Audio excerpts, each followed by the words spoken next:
Hi all, welcome back to Career Vein Updates. Degree P G B Ed ഉൾപ്പെടെയുള്ള വിവിധ കോഴ്സുകൾ റെഗുലറായിട്ട് പഠിക്കാൻ സാധിക്കാത്ത വിദ്യാർത്ഥികൾ ഏത് യൂണിവേഴ്സിറ്റിയിൽ നിന്നാണ് ഡിസ്റ്റൻസായിട്ട് പഠിക്കുവാൻ സാധിക്കുക? അതായത് ഡിസ്റ്റൻസായിട്ട് ഡിഗ്രി ആണെങ്കിലും പി ജി ആണെങ്കിലും ബി എഡ് ആണെങ്കിലും ഏത് യൂണിവേഴ്സിറ്റിയിലാണ് ഏറ്റവും കൂടുതൽ പഠിക്കാൻ സാധിക്കുക, അതിന് ഏറ്റവും ബെറ്ററായിട്ടുള്ള യൂണിവേഴ്സിറ്റി ഏതാണെന്നൊക്കെ പല വിദ്യാർത്ഥികളും പല മേഖലയിൽ നിന്ന് ചോദിച്ചുകൊണ്ടിരിക്കുകയാണ്. അപ്പോൾ അതുമായി ബന്ധപ്പെട്ട് ഈ ഒരു വീഡിയോയിൽ ഡിഗ്രി പി ജി അതേപോലെ ബി എഡ് ഉൾപ്പെടെയുള്ള കോഴ്സുകൾ ഡിസ്റ്റൻസായിട്ട് പഠിക്കാൻ ആഗ്രഹിക്കുന്നവരാണെങ്കിൽ ഏത് യൂണിവേഴ്സിറ്റിയിലാണ് പഠിക്കുവാൻ സാധിക്കുക, അതുമായി ബന്ധപ്പെട്ട് ശ്രദ്ധിക്കേണ്ട പ്രധാനപ്പെട്ട കാര്യങ്ങൾ, നിലവിൽ ഈ അക്കാഡമിക് ഇയറിൽ ഏതൊക്കെ യൂണിവേഴ്സിറ്റിയിൽ ഇപ്പോൾ അഡ്മിഷൻ അപേക്ഷ വിളിച്ചിട്ടുള്ളത്, അതേപോലെ അപേക്ഷ സംബന്ധമായിട്ടുള്ള അവസാന തീയതി ഉൾപ്പെടെയുള്ള പ്രധാനപ്പെട്ട കാര്യങ്ങളാണ്. പ്രധാനമായിട്ടും കേരളത്തിലെ യൂണിവേഴ്സിറ്റിയെ കുറിച്ചാണ് ഈ ഒരു വീഡിയോയിൽ ചർച്ച ചെയ്യുന്നത്. അതായത് കേരളത്തിലെ വിദ്യാർത്ഥികൾക്ക് പഠിക്കുവാൻ സാധിക്കുന്ന പ്രധാനപ്പെട്ട യൂണിവേഴ്സിറ്റികൾ, അത് കാലിക്കറ്റ് അല്ലെങ്കിൽ കേരള യൂണിവേഴ്സിറ്റി ഉൾപ്പെടെയുള്ള പ്രധാനപ്പെട്ട യൂണിവേഴ്സിറ്റികൾ അപ്ഡേറ്റ് നമുക്ക് നോക്കാം. വിശദമായിട്ട് പോകുന്നതിന് മുമ്പ് എഡ്യൂക്കേഷൻ അഡ്മിഷൻ സംബന്ധമായിട്ടുള്ള എല്ലാ കാര്യങ്ങൾക്കും ചാനൽ മറക്കാതെ സബ്സ്ക്രൈബ് ചെയ്ത് വെക്കുവാൻ, ബെല്ലൈക്കൻ എനാബിൾ ചെയ്ത് വെക്കുവാനും ആമുഖമായിട്ട് ഓർമ്മപ്പെടുത്താം. അപ്പോൾ ആമുഖമായിട്ട് ഡിസ്റ്റൻസ് എഡ്യൂക്കേഷനുമായി ബന്ധപ്പെട്ട് പറയാനുള്ളത്, കാരണം ഒട്ടുമിക്ക വിദ്യാർത്ഥികളും അതായത് റെഗുലറായിട്ട് പഠിക്കുവാൻ സാധിക്കാത്ത വിദ്യാർത്ഥികളാണ് ഈ ഡിസ്റ്റൻസ് വിഭാഗം കോഴ്സിലോട്ട് വരുന്നത്. സ്വാഭാവികമായിട്ടും എടുത്ത് പറയുകയാണെങ്കിൽ പല വിദ്യാർത്ഥികൾക്കും ഒരുപക്ഷെ മാർക്ക് കുറഞ്ഞതിൻ്റെ പേരിൽ റെഗുലറായിട്ടുള്ള അഡ്മിഷൻ കിട്ടാത്തവരുണ്ട്. ഇനി അതേപോലെ റെഗുലറായിട്ട് മെറിറ്റിൽ അഡ്മിഷൻ കിട്ടാത്തവരെ സംബന്ധിച്ചിടത്തോളം മാനേജ്മെൻറ്റ് സീറ്റ് സ്വാഭാവികമായിട്ടും പല തരത്തിലുള്ള ഡൊണേഷൻ കൊടുത്ത് ചേരേണ്ട ഒരു സാഹചര്യം ഉണ്ടാകുമ്പോൾ സാമ്പത്തികമായിട്ട് പ്രയാസമുള്ള വിദ്യാർത്ഥികളും ഈ രീതിയിൽ ഡിസ്റ്റൻസായിട്ട് കോഴ്സുകൾ ചെയ്യാറുണ്ട്. അപ്പോൾ ഒന്നാമതായിട്ട് പറയാനുള്ളത്, പരമാവധി നിങ്ങൾക്ക് റെഗുലറായിട്ട് പഠിക്കുവാൻ സാധിക്കുന്ന വിദ്യാർത്ഥികളാണെങ്കിൽ റെഗുലറായിട്ട് തന്നെ നിങ്ങൾ അഡ്മിഷൻ എടുക്കാം. ഇന്ന് റെഗുലറായിട്ട് പഠിക്കുവാൻ സാധിക്കാത്ത വിദ്യാർത്ഥികൾ, അതായത് ജോലി പല മേഖലകളിലും ജോലി ചെയ്യുന്നവരായിക്കോട്ടെ അല്ലെങ്കിൽ മറ്റേതെങ്കിലും മേഖലയിൽ പ്രവർത്തിക്കുന്നവരായിക്കോട്ടെ, അത്തരത്തിലുള്ള വിദ്യാർത്ഥികൾക്കൊക്കെ ഏറ്റവും എടുക്കുവാൻ സാധിക്കുന്ന ഒരു വിഭാഗം കോഴ്സാണ്, അതായത് ഡിസ്റ്റൻസ് എഡ്യൂക്കേഷൻ. അപ്പോൾ ഡിസ്റ്റൻസ് എഡ്യൂക്കേഷനും റെഗുലർ എഡ്യൂക്കേഷനും തമ്മിൽ പ്രധാനപ്പെട്ട വ്യത്യാസങ്ങൾ എന്ന് പറയുമ്പോൾ സ്വാഭാവികമായിട്ടും നിങ്ങൾ UGC അംഗീകാരമുള്ള അല്ലെങ്കിൽ കേരള PSC വാല്യൂ ഉള്ള യൂണിവേഴ്സിറ്റിയിൽ നിങ്ങൾ ഏത് ഡിഗ്രി ആയിക്കോട്ടെ PG ആയിക്കോട്ടെ കോഴ്സ് ചെയ്യുമ്പോൾ സ്വാഭാവികമായിട്ടും നിങ്ങൾക്ക് യാതൊരു പ്രശ്നവും വരുന്നില്ല. കാരണം നിങ്ങൾക്ക് PSC അപ്രൂവ്ഡ് ആയാൽ സ്വാഭാവികമായിട്ടും നിങ്ങൾ ഏത് മേഖലയാണ്, ഗവൺമെൻറ് ആണെങ്കിലും പ്രൈവറ്റ് സെക്ടർ ആണെങ്കിലും നിങ്ങളുടെ ഡിഗ്രി PG ഒരേ വാല്യൂ നിങ്ങൾക്ക് ലഭിക്കുന്നതായിരിക്കും. അതുകൊണ്ട് തന്നെ ഡിസ്റ്റൻസായിട്ട് പഠിച്ചു കഴിഞ്ഞാൽ സാധ്യത കുറയുമോ എന്നുള്ള പല ധാരണ വിദ്യാർത്ഥികൾക്കിടയുണ്ട്. അത്തരത്തിലുള്ള ധാരണ ആവശ്യമില്ല. കാരണം നിങ്ങളെ സംബന്ധിച്ചിടത്തോളം ഡിസ്റ്റൻസ് ആയിട്ടാണെങ്കിലും വാല്യൂ ഉള്ള യൂണിവേഴ്സിറ്റി നിങ്ങൾ എടുത്തു കഴിഞ്ഞാൽ ഒരു പ്രശ്നം നിങ്ങൾക്ക് ഇല്ല. ഈ ഒരു കാര്യം ആമുഖമായിട്ട് ഉണർത്തുകയാണ്. അപ്പോൾ ഇനി ഏത് യൂണിവേഴ്സിറ്റിയിൽ നിന്ന് പഠിക്കണം? കാരണം ഞാൻ നേരത്തെ പറഞ്ഞത് എല്ലാ യൂണിവേഴ്സിറ്റികളും നിങ്ങൾ ഡിസ്റ്റൻസായിട്ട് എടുത്തു കഴിഞ്ഞാൽ അതിന് വാല്യൂ ലഭിക്കില്ല. അതിലൊന്നാമതായിട്ട് ശ്രദ്ധിക്കേണ്ട കാര്യം, UGC അംഗീകാരമുള്ള യൂണിവേഴ്സിറ്റി അല്ലെങ്കിൽ കോളേജാണോ നിങ്ങൾ നോക്കണം. രണ്ടാമതായിട്ട് ശ്രദ്ധിക്കേണ്ട കാര്യം, കേരളത്തിലെ വിദ്യാർത്ഥികൾ കേരള ഗവൺമെൻറ് കീഴിൽ ജോലി ആഗ്രഹിക്കുന്നവരാണെങ്കിൽ കേരള PSC അംഗീകാരമുണ്ടോ എന്നും നമ്മൾ നോക്കണം. ഈ രണ്ട് കാര്യങ്ങൾ നോക്കിയതിന് ശേഷം മാത്രമാണ് നിങ്ങൾ ഡിഗ്രി ആയിക്കോട്ടെ PG ആയിക്കോട്ടെ മറ്റേത് കോഴ്സ് എടുക്കുകയാണെങ്കിൽ നിങ്ങൾ ശ്രദ്ധിക്കേണ്ടത്. അപ്പോൾ നമുക്ക് നിലവിൽ ഇത്തരത്തിൽ അംഗീകാരമുള്ള യൂണിവേഴ്സിറ്റികൾ ഏതൊക്കെയാണ് നമുക്ക് നോക്കാം. അതുകൊണ്ട് കൃത്യമായിട്ട് ശ്രദ്ധിക്കേണ്ട കാര്യം, പല മേഖലകളിലും പല യൂണിവേഴ്സിറ്റികളും ഒരുപക്ഷെ ഇതുവരെ നമ്മൾ കേൾക്കാത്ത പല യൂണിവേഴ്സിറ്റികളിൽ നിന്നും വിദ്യാർത്ഥികൾക്ക് ഡിഗ്രി ആയിക്കോട്ടെ PG ആയിക്കോട്ടെ നിങ്ങൾക്ക് അഡ്മിഷൻ ഡിസ്റ്റൻസായിട്ട് എടുക്കാം, അല്ലെങ്കിൽ റെഗുലറായിട്ട് എടുക്കാം. വിദ്യാർത്ഥികൾ ക്ലാസ്സിന് പോവാതെ നിങ്ങൾക്ക് അഡ്മിഷൻ എടുക്കാം. സ്വാഭാവികമായി ഡിസ്റ്റൻസ് കോഴ്സിന് ക്ലാസ്സിൻ്റെ ആവശ്യമില്ല. എന്നാൽ ഈ യൂണിവേഴ്സിറ്റികളിൽ നിന്ന് റെഗുലറായിട്ട് തന്നെ പഠിച്ചുകൊണ്ട് നിങ്ങൾക്ക് സർട്ടിഫിക്കറ്റ് നേടാമെന്നൊക്കെ പറഞ്ഞ് പല മേഖലകളിൽ നിന്നും വിദ്യാർത്ഥികൾ പരസ്യം കണ്ടതിൻ്റെ അടിസ്ഥാനം ചോദിക്കാറുണ്ട്. അത്തരത്തിൽ വിദ്യാർത്ഥികൾ പറയുകയാണ്, നിങ്ങൾ ഏത് യൂണിവേഴ്സിറ്റി ആണെങ്കിലും നിങ്ങൾ പഠിക്കുന്ന യൂണിവേഴ്സിറ്റി അല്ലെങ്കിൽ കോളേജ് UGC അംഗീകാരമുണ്ടോ എന്ന് നിങ്ങൾ പരിശോധിക്കണം. UGC വെബ്സൈറ്റിൽ കയറി നിങ്ങൾക്ക് ഏത് യൂണിവേഴ്സിറ്റി അല്ലെങ്കിൽ ഏത് കോളേജാണ് നിങ്ങൾക്ക് അതിൻ്റെ അംഗീകാരം നിങ്ങൾക്ക് പരിശോധിക്കാം. ഇനി അതേപോലെ കേരള ഗവൺമെൻറ്റിൻ്റെ കീഴിൽ ഈ പറയുന്ന യൂണിവേഴ്സിറ്റി, പ്രത്യേകിച്ച് കേരളത്തിന് പുറമേയുള്ള യൂണിവേഴ്സിറ്റി ആണെങ്കിൽ ആ യൂണിവേഴ്സിറ്റിയുടെ ഡിഗ്രി അല്ലെങ്കിൽ PG അല്ലെങ്കിൽ ഏത് കോഴ്സ് ആയിക്കോട്ടെ, ഇവിടെ കേരളത്തിൽ ഏതെങ്കിലും ഒരു യൂണിവേഴ്സിറ്റിയുടെ ഈക്വലൻസി ഉണ്ടോ ഇല്ലയോ എന്ന് പരിശോധിക്കണം. ഈക്വലൻസി ഉണ്ടെങ്കിൽ മാത്രമാണ്, അതായത് നിങ്ങൾ കേരളത്തിന് പുറമേയുള്ള ഉദാഹരണത്തിന് ഡൽഹിയിൽ ഏതെങ്കിലും ഒരു യൂണിവേഴ്സിറ്റിയിൽ നിങ്ങൾ ഡിഗ്രി അല്ലെങ്കിൽ PG ചെയ്യണം. അങ്ങനെയാണെങ്കിൽ ആ ചെയ്ത കോഴ്സ് നിങ്ങൾ ഉദാഹരണത്തിന് ഡിഗ്രി അല്ലെങ്കിൽ PG നിങ്ങൾ MA ഇംഗ്ലീഷാണ് ചെയ്തത്, ആ MA ഇംഗ്ലീഷ് ഇവിടെ കേരളത്തിലുള്ള പ്രധാനപ്പെട്ട യൂണിവേഴ്സിറ്റികളായിട്ടുള്ള കാലിക്കറ്റ് യൂണിവേഴ്സിറ്റി അല്ലെങ്കിൽ MG യൂണിവേഴ്സിറ്റി അല്ലെങ്കിൽ കേരള അല്ലെങ്കിൽ കണ്ണൂർ, ഈ 4 യൂണിവേഴ്സിറ്റികൾ നിങ്ങൾക്ക് ഈ പറയുന്ന യൂണിവേഴ്സിറ്റിയുടെ കോഴ്സ് ഈക്വലൻസി നൽകണം. എന്നാൽ മാത്രമാണ് വിദ്യാർത്ഥികൾക്ക് കേരള PSC അംഗീകാരം ഉണ്ടാവുകയുള്ളൂ. ഇനി UGC അപ്രൂവ്ഡ് ആണെങ്കിൽ കേരള PSC അംഗീകാരം ഇല്ലെങ്കിലും സ്വാഭാവികമായിട്ട് അത് കേരള ഗവൺമെൻറ് കീഴിൽ ജോലി ചെയ്യാൻ സാധിക്കില്ല, അല്ലെങ്കിൽ തൊട്ടപ്പടം നടത്താൻ സാധിക്കില്ല എന്ന് മാത്രമാണ്. മറ്റേത് മേഖലയിൽ പോവുകയാണെങ്കിൽ നിങ്ങൾക്കത് വാല്യൂ ഉണ്ടായിരിക്കും. ഈ കാര്യം പ്രത്യേകം ശ്രദ്ധിക്കാം. ഇനി നമുക്ക് വിഷയത്തിലോട്ട് വരാം. അപ്പോൾ നിലവിൽ ഡിഗ്രി ഒരുപാട് വിദ്യാർത്ഥികൾ ഡിസ്റ്റൻസായിട്ട് വീട്ടിൽ ചെയ്യുന്നവരുണ്ട്, പി ജി ഡിസ്റ്റൻസായിട്ട് വീട്ടിൽ ചെയ്യുന്നവരുണ്ട്, ഇനി ബി എഡ് കോഴ്സും ഡിസ്റ്റൻസായിട്ട് വീട്ടിൽ ചെയ്യുന്നവരുണ്ട്. അപ്പോൾ ഇവിടെ ആമുഖമായിട്ട് പറയുകയാണെങ്കിൽ ബി എഡ് എന്ന് പറയുന്ന കോഴ്സിനെ കുറിച്ച് പറയുകയാണെങ്കിൽ അത് ഡിസ്റ്റൻസ് എന്നുള്ള ഒരു ഓപ്ഷൻ അവിടെ ഇല്ല.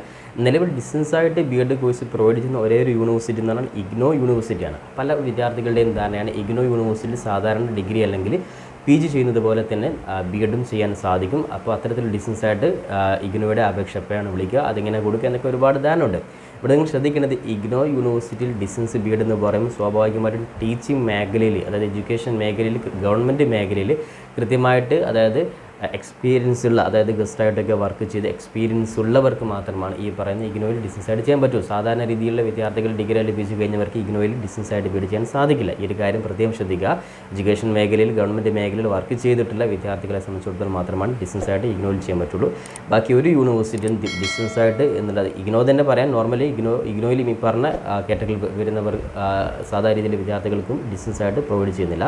അപ്പോൾ ബി എഡ് കോഴ്സ് റെഗുലറായിട്ട് മാത്രമാണ് പ്രൊവൈഡ് ചെയ്യുന്നത്. അപ്പോൾ ബി എഡ് കോഴ്സിനെ സംബന്ധിച്ചിടത്തോളം വിദ്യാർത്ഥികൾക്ക് കേരളത്തിൽ അഡ്മിഷൻ കിട്ടാത്ത വിദ്യാർത്ഥികൾക്ക് വളരെ എളുപ്പത്തിൽ തന്നെ കേരളത്തിൽ അതേ പേരിൽ പഠിക്കുവാൻ സാധിക്കുന്ന യൂണിവേഴ്സിറ്റിക്ക് കേരളത്തിന് പുറമേയുള്ള യൂണിവേഴ്സിറ്റികളുണ്ട്.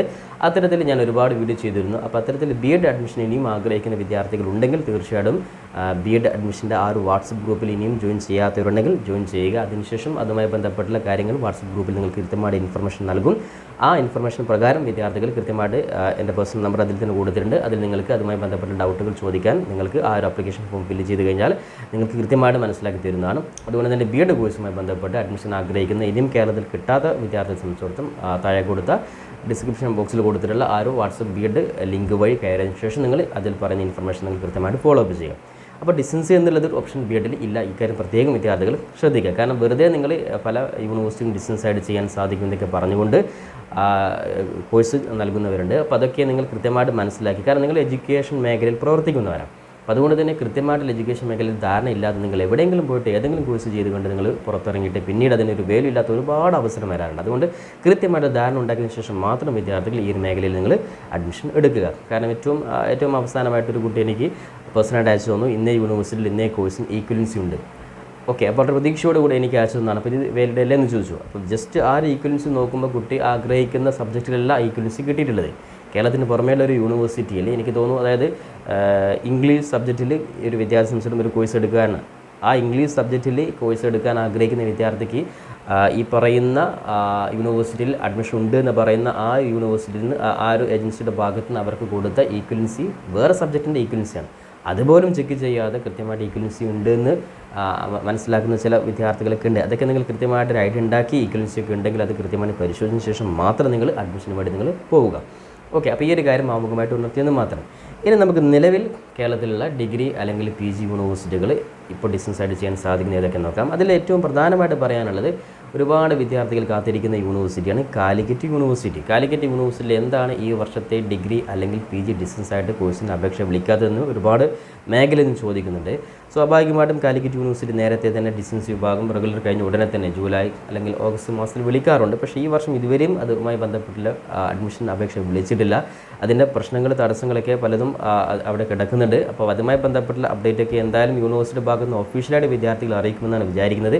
എന്തായാലും ബികോം, BBA, അതേപോലെ MSc ഉൾപ്പെടെയുള്ള പ്രധാനപ്പെട്ട 3-4 കോഴ്സുകൾ കാലിക്കറ്റ് യൂണിവേഴ്സിറ്റിയിൽ ഡിസ്റ്റൻസായിട്ട് പ്രൊവൈഡ് ചെയ്യുന്നുണ്ട്. പക്ഷേ ഈ വർഷത്തെ അഡ്മിഷൻ സംബന്ധമായിട്ട് ഇതുവരെയും അപ്ഡേറ്റ് വന്നിട്ടില്ല. അതുകൊണ്ടായിരിക്കാം മറ്റു പല യൂണിവേഴ്സിറ്റികളും ഈ പറയുന്ന ഡിഗ്രി ആയിക്കോട്ടെ പി ജി ആയിക്കോട്ടെ അഡ്മിഷൻ ടൈം വീണ്ടും എക്സ്റ്റെൻഡ് ചെയ്തുകൊണ്ടിരിക്കുന്നത്. അപ്പോൾ എന്തായാലും കാലിക്കറ്റ് യൂണിവേഴ്സിറ്റിയിൽ അഡ്മിഷൻ കാത്തിരിക്കുന്ന വിദ്യാർത്ഥികൾക്ക് സംബന്ധിച്ചിടത്തോളം നിലവിൽ ഇതുവരെയും അപ്ഡേറ്റുകളൊന്നും വന്നിട്ടില്ല. അതുകൊണ്ട് തന്നെ നിങ്ങൾ കാലിക്കറ്റ് യൂണിവേഴ്സിറ്റിയിൽ അഡ്മിഷൻ എടുക്കാൻ ആഗ്രഹിക്കുന്നില്ലെങ്കിൽ അതേ വലിയ വിദ്യാർത്ഥികൾക്ക് അഡ്മിഷൻ ലഭിക്കുന്ന യൂണിവേഴ്സിറ്റി മറ്റും പല യൂണിവേഴ്സിറ്റി കേരളത്തിലുണ്ട്. അപ്പോൾ അതുകൂടി വിദ്യാർത്ഥികൾ നോക്കുക.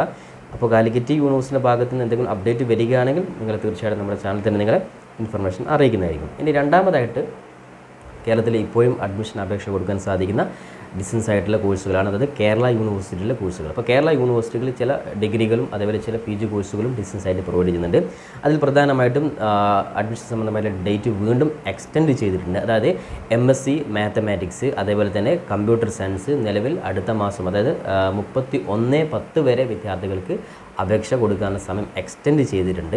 ഇനി അതേപോലെ തന്നെ PG ലൈബ്രറി സയൻസ്, അതേപോലെ തന്നെ ബാച്ചിലർ ഓഫ് ലൈബ്രറി സയൻസ്, അതേപോലെ BSc മാത്സ്. ഈ പറയുന്ന ഡിഗ്രി ഉൾപ്പെടെയുള്ള കോഴ്സുകൾക്ക് വിദ്യാർത്ഥികൾക്ക് 15/11/2024 വരെ അപേക്ഷ കൊടുക്കുവാനുള്ള ടൈം എക്സ്റ്റെൻഡ് ചെയ്തിട്ടുണ്ട്. അപ്പോൾ എന്തായാലും കേരള യൂണിവേഴ്സിറ്റിയിലെ വിദ്യാർത്ഥികൾക്ക് ഇനിയും ഒരുപാട് സമയം അപേക്ഷാ സമയമുണ്ട്. അപ്പോൾ അതുകൊണ്ട് തന്നെ കാലിക്കറ്റ് വിളിക്കുകയാണെങ്കിലും വിദ്യാർത്ഥിയെ സംബന്ധിച്ചിടത്തോളം ഒരു പക്ഷേ ഇനിയും സമയം ഉടൻ തന്നെ വിളിക്കുകയാണെങ്കിൽ യൂണിവേഴ്സിറ്റി ഭാഗത്ത് നിന്ന് ഉടൻ തന്നെ വിളിക്കാൻ ചാൻസ് ഉണ്ട്. ഇനിയല്ല അതിലെന്തെങ്കിലും ഈ വർഷത്തെ അഡ്മിഷൻ സംബന്ധമായ എന്തെങ്കിലും ഡിസ്റ്റൻസ് വിഭാഗം പ്രശ്നങ്ങളുണ്ടെങ്കിൽ ഒഫീഷ്യലായിട്ട് യൂണിവേഴ്സിറ്റി ഇൻഫോം ചെയ്യുന്ന സമയത്ത് വിദ്യാർത്ഥികളെ കൃത്യമായിട്ട് നമ്മുടെ ചാനലിൽ അറിയിക്കുന്നില്ല. അപ്പോൾ എന്തായാലും കേരള യൂണിവേഴ്സിറ്റിയിലും കാലിക്കറ്റ് യൂണിവേഴ്സിറ്റിയിലേക്ക് പഠിക്കുന്ന ഒരേ രീതിയിൽ തന്നെയാണ്, യാതൊരു പ്രശ്നവുമില്ല. അപ്പോൾ ഈ പറയുന്ന MSc അതായത് ലൈബ്രറി സയൻസും മാത്തമാറ്റിക്സും ഉൾപ്പെടെയുള്ള പ്രധാനപ്പെട്ട ഈ 2 മുൻ സബ്ജക്റ്റുകൾ പഠിക്കാൻ ആഗ്രഹിക്കുന്നവരാണെങ്കിൽ കേരള യൂണിവേഴ്സിറ്റിയിൽ പോയി വിദ്യാർത്ഥികൾക്ക് അഡ്മിഷൻ അപേക്ഷ കൊടുക്കാം. ഇനി അതേപോലെ തന്നെ ശ്രദ്ധിക്കുന്ന മറ്റു പ്രധാനപ്പെട്ട യൂണിവേഴ്സിറ്റിയാണ് കേരളത്തിൽ മാത്രമായിട്ടുള്ള ഓപ്പൺ യൂണിവേഴ്സിറ്റിയാണ്. അത് ഡിസ്റ്റൻസ് വിഭാഗം കോഴ്സ് പ്രൊവൈഡ് ചെയ്യുന്ന കേരളത്തിലെ മാത്രമുള്ള ഓപ്പൺ യൂണിവേഴ്സിറ്റി ഞാൻ കഴിഞ്ഞ വീഡിയോയിൽ പരിചയപ്പെടുത്തിയിരുന്നു. അതായത് ശ്രീനാരായണ ഗുരു ഓപ്പൺ യൂണിവേഴ്സിറ്റി. ഈ പറയുന്ന ശ്രീനാരായണ ഗുരു ഓപ്പൺ യൂണിവേഴ്സിറ്റി വന്നതുകൊണ്ടാണ് നിലവിൽ കാലിക്കറ്റിലെയും അതേപോലെ തന്നെ കേരള യൂണിവേഴ്സിറ്റിയിലേക്ക് പല ഡിഗ്രി ആയിക്കോട്ടെ PG കോഴ്സുകളായിക്കോട്ടെ നിർത്തിയത്.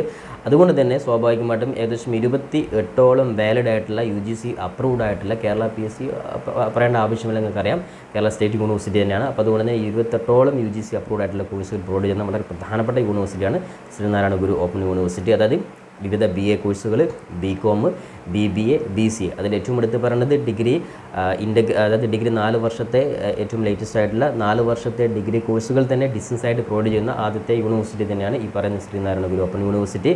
അതുകൊണ്ട് തന്നെ വിദ്യാർത്ഥി സംബന്ധിച്ചിടത്തോളം ഡിസ്റ്റൻസ് ആയിട്ട് പഠിക്കുന്നതുകൊണ്ട് ഒരു പ്രശ്നം എവിടെയും ഈ യൂണിവേഴ്സിറ്റിയിൽ വരുന്നില്ല. അപ്പോൾ നിങ്ങൾക്ക് BA, BBA, BCom, BCA ഉൾപ്പെടെയുള്ള ഡിഗ്രി കോഴ്സുകളും ഇനി MA, MCom ഉൾപ്പെടെയുള്ള വിവിധ PG കോഴ്സുകൾ 28ഓളം കോഴ്സുകൾ യൂണിവേഴ്സിറ്റിയിൽ നിങ്ങൾക്ക് പഠിക്കുവാൻ സാധിക്കുന്നതാണ്. നിലവിൽ വിദ്യാർത്ഥികൾക്ക് അപേക്ഷാ സമയം ഈ യൂണിവേഴ്സിറ്റിയിലും അതായത് ഡേറ്റ് എക്സ്റ്റെൻഡ് ചെയ്തിട്ടുണ്ട്. വിദ്യാർത്ഥി സംബന്ധിച്ചിടത്തോളം ഇപ്പോഴും ഈ പറയുന്ന ശ്രീനാരായണ ഗുരു ഓപ്പൺ യൂണിവേഴ്സിറ്റിയിൽ അപേക്ഷ കൊടുക്കുവാൻ സാധിക്കുന്നതാണ്. അപ്പോൾ നേരത്തെ തന്നെ ഡേറ്റ് വീണ്ടും എക്സ്റ്റെൻഡ് ചെയ്ത് ഇപ്പോഴും വിദ്യാർത്ഥികൾക്ക് അപേക്ഷ കൊടുക്കാം. അതുകൊണ്ട് തന്നെയാണ് നിലവിൽ പല വിദ്യാർത്ഥികളും കേരളത്തിലെ കാലിക്കറ്റ് യൂണിവേഴ്സിറ്റി ഉൾപ്പെടെയുള്ള യൂണിവേഴ്സിറ്റിയിൽ അപേക്ഷ വെയിറ്റ് ചെയ്യുന്ന വിദ്യാർത്ഥികളുണ്ട്. അപ്പോൾ അത്തരത്തിലെ വിദ്യാർത്ഥികൾക്കൊക്കെ വേണമെങ്കിൽ യാതൊരു പ്രശ്നവുമില്ലാതെ തന്നെ ഈ യൂണിവേഴ്സിറ്റിയിൽ നിന്ന് ശ്രീനാരായണ ഗുരു ഓപ്പൺ യൂണിവേഴ്സിറ്റിയിൽ നിങ്ങൾക്ക് ഡിഗ്രി അല്ലെങ്കിൽ PG നിങ്ങൾക്ക് ചെയ്യാൻ സാധിക്കും. അപ്പോൾ എന്തായാലും നെക്സ്റ്റ് മന്ത് വരെ വിദ്യാർത്ഥികൾക്ക് അഡ്മിഷൻ സമയം എക്സ്റ്റെൻഡ് ചെയ്തിട്ടുണ്ട്. അത് വീണ്ടും എക്സ്റ്റെൻഡ് ചെയ്യാൻ സാധ്യതയുണ്ട്. ഇനി അതേപോലെ തന്നെ മറ്റൊരു യൂണിവേഴ്സിറ്റി കൂടി പരിചയപ്പെടുത്താം. അതായത് കേരളത്തിലെ വിദ്യാർത്ഥികൾ കൂടുതലായിട്ട് ചെയ്യുന്ന മറ്റൊരു യൂണിവേഴ്സിറ്റിയാണ് IGNOU യൂണിവേഴ്സിറ്റി. കേരളത്തിന് പുറമേ ആണെങ്കിലും കേരളത്തിലെ എല്ലാ ജില്ലകളിലും അതേപോലെ ജില്ലകളിൽ മെയിൻ സെൻറ്ററും സബ് സെൻറ്ററുമായിട്ട് ഒരുപാട് സെൻറ്ററുകളുള്ള പ്രധാനപ്പെട്ട ഓപ്പൺ യൂണിവേഴ്സിറ്റി, അതായത് സെൻട്രൽ ഗവൺമെൻറ് കീഴിലുള്ള ഓപ്പൺ യൂണിവേഴ്സിറ്റിയാണ് IGNOU ഓപ്പൺ യൂണിവേഴ്സിറ്റി. അപ്പോൾ IGNOUയിലും ധാരാളം വിദ്യാർത്ഥികൾ വിവിധ കോഴ്സുകൾ പ്രൊവൈഡ് ചെയ്യുന്നുണ്ട്, അഡ്മിഷൻ എടുക്കുന്നുണ്ട്. അത്തരത്തിൽ IGNOUയിൽ അഡ്മിഷൻ എടുക്കുന്ന വിദ്യാർത്ഥികൾക്ക് വീണ്ടും ഇതേപോലെ അതായത് ജൂലൈ മാസത്തെ അഡ്മിഷന് വേണ്ടിയിട്ട് ടൈം എക്സ്റ്റെൻഡ് ചെയ്ത് ഈ മാസം സെപ്റ്റംബർ മാസം 30-ാം തീയതി വരെ നിലവിൽ ഫൈൻ 200 രൂപ ഫൈനോടുകൂടി അഡ്മിഷൻ അപേക്ഷ കൊടുക്കാനുള്ള സമയമുണ്ട്. ഇനി ഒരുപക്ഷെ വീണ്ടും എക്സ്റ്റെൻഡ് ചെയ്യാൻ സാധ്യതയുണ്ട്. കാരണം ഡിസ്റ്റൻസ് വിഭാഗത്തിൽ പല വിദ്യാർത്ഥികളും വീണ്ടും പല യൂണിവേഴ്സിറ്റിയിലും കാത്തുനിന്ന് അഡ്മിഷൻ എടുക്കാത്തവരുണ്ട്. അത്തരത്തിൽ വിദ്യാർത്ഥികൾക്കൊക്കെ വേണ്ടിയിട്ട് IGNOU യൂണിവേഴ്സിറ്റിയും ഡേറ്റ് എക്സ്റ്റെൻഡ് ചെയ്തിട്ടുണ്ട്. അപ്പോൾ IGNOയെ കുറിച്ച് പറയുകയാണെങ്കിൽ കുറച്ചുകൂടി നിങ്ങൾ സ്റ്റാൻഡേർഡ് ആയിട്ടുള്ള ഒരു സെൻട്രൽ ഗവൺമെൻറ്റിൻ്റെ കീഴിലുള്ള, അതായത് നിങ്ങൾ മനസ്സിലാക്കുന്ന സെൻട്രൽ യൂണിവേഴ്സിറ്റിയിൽ പഠിക്കാൻ ആഗ്രഹിക്കുന്ന ഓപ്പൺ വിഭാഗം യൂണിവേഴ്സിറ്റിയിൽ പഠിക്കാൻ ആഗ്രഹിക്കുന്നവരാണെങ്കിൽ അവരെ സംബന്ധിച്ചും IGNOയിൽ തന്നെയാണ് ഏറ്റവും ബെറ്റർ. പക്ഷേ IGNOയിൽ താരതമ്യേന നമ്മൾ കേരള സ്റ്റേറ്റ് യൂണിവേഴ്സിറ്റിയിൽ അപേക്ഷിച്ച് സിലബസ് അതേപോലെ കാര്യങ്ങൾക്ക് കുറച്ചുകൂടി ടഫായതുകൊണ്ട് തന്നെ അത് ആ മേഖലയിൽ കുറച്ചുകൂടി സ്റ്റാൻഡേർഡായിട്ട് പഠിക്കാൻ ആഗ്രഹിക്കുന്നവരാണെങ്കിൽ ഈ പറയുന്ന IGNOU യൂണിവേഴ്സിറ്റി ചൂസ് ചെയ്യാൻ സാധിക്കും. കേരളത്തിലെ ഒട്ടുമിക്ക ജില്ലകളിലും മെയിൻ സെൻറ്ററും സബ് സെൻറ്ററുകളും ഈ യൂണിവേഴ്സിറ്റിക്ക് ഉണ്ട്. അതുകൊണ്ട് തന്നെ വാലിഡായിട്ട് ഏത് കോഴ്സ് പഠിക്കാൻ ആഗ്രഹിക്കുകയാണെങ്കിലും ഈ യൂണിവേഴ്സിറ്റിയിൽ നിന്ന് പഠിക്കുന്ന കോഴ്സുകൾ കേരള PSCയുടെ അംഗീകാരം കൂടിയുള്ള ഒരു കാര്യം വിദ്യാർത്ഥികൾ മനസ്സിലാക്കുക. അപ്പോൾ ഇത്രയും കാര്യങ്ങളാണ് ഡിസ്റ്റൻസ് വിഭാഗം കോഴ്സിൽ അഡ്മിഷൻ എടുക്കുന്ന വിദ്യാർത്ഥികൾ ശ്രദ്ധിക്കേണ്ട കാര്യങ്ങൾ. അപ്പോൾ എന്തായാലും ഡിസ്റ്റൻസ് കോഴ്സുകൾ അഡ്മിഷൻ എടുക്കുന്ന വിദ്യാർത്ഥികൾ ഈ പറയുന്ന കാര്യങ്ങൾക്ക് കൃത്യമായിട്ട് മനസ്സിലാക്കിയതിന് ശേഷം മാത്രം നിങ്ങൾ അഡ്മിഷൻ എടുക്കുക. വെറുതെ ഏതെങ്കിലും ഒരു കോഴ്സിന് അഡ്മിഷൻ എടുത്ത് പിന്നീട് കോഴ്സ് കഴിഞ്ഞതിന് ശേഷം അല്ലെങ്കിൽ സർട്ടിഫിക്കറ്റ് കഴിഞ്ഞതിന് ശേഷം ഈ സർട്ടിഫിക്കറ്റിന് ഒരു വാല്യൂമില്ല, അല്ലെങ്കിൽ നിങ്ങൾ കേരളത്തിൽ ഇതുകൊണ്ട് ഒരു കാര്യമില്ല. ഇനി കേരളത്തിന് പുറമെ പ്രത്യേകിച്ച് GCC കൺട്രി അതിൽ മറ്റു പല മേഖലയിൽ പോകുന്നവരാണെങ്കിൽ ഇതിന് എംബസി അറ്റസ്റ്റേഷൻ ലഭിക്കില്ല. ഇങ്ങനെയൊക്കെയുള്ള ഒരു ഇൻഫർമേഷൻ ആ സമയത്ത് കിട്ടുന്നതിന് മുമ്പ് നിങ്ങൾ കൃത്യമായിട്ട് കോഴ്സ് ചൂസ് ചെയ്യുന്നതിന് മുമ്പ് തന്നെ കൃത്യമായിട്ട് മനസ്സിലാക്കി എല്ലാ കാര്യവും ക്ലിയർ ആക്കിയതിനു ശേഷം മാത്രം നിങ്ങൾ അഡ്മിഷൻ എടുക്കുക. അപ്പോൾ എന്തായാലും ഡിസ്റ്റൻസ് വിഭാഗം കോഴ്സിൽ അഡ്മിഷന് കാത്തിരിക്കുന്ന എല്ലാ വിദ്യാർത്ഥികളും നിങ്ങൾ ആഗ്രഹിക്കുന്ന രീതിയിൽ ഏറ്റവും നല്ല ഒരു യൂണിവേഴ്സിറ്റിയിൽ ഏറ്റവും മികച്ചൊരു കോഴ്സ് എടുത്തുകൊണ്ട് നിങ്ങൾ ആഗ്രഹിക്കുന്ന മേഖലയിൽ നിങ്ങൾക്കൊക്കെ എത്തുവാൻ സാധിക്കട്ടെ എന്ന് ആത്മാർത്ഥമായിട്ട് ആശംസിച്ചുകൊണ്ട് പുതിയൊരു എഡ്യൂക്കേഷൻ അഡ്മിഷൻ ജോബ് സംബന്ധമായിട്ടുള്ളൊരു അപ്ഡേറ്റ് നമുക്ക് വീണ്ടും കണ്ടുമുട്ടാം. അതുവരേക്കും തൽക്കാലം it's me Sawad Alisseri. Thank you for watching this video.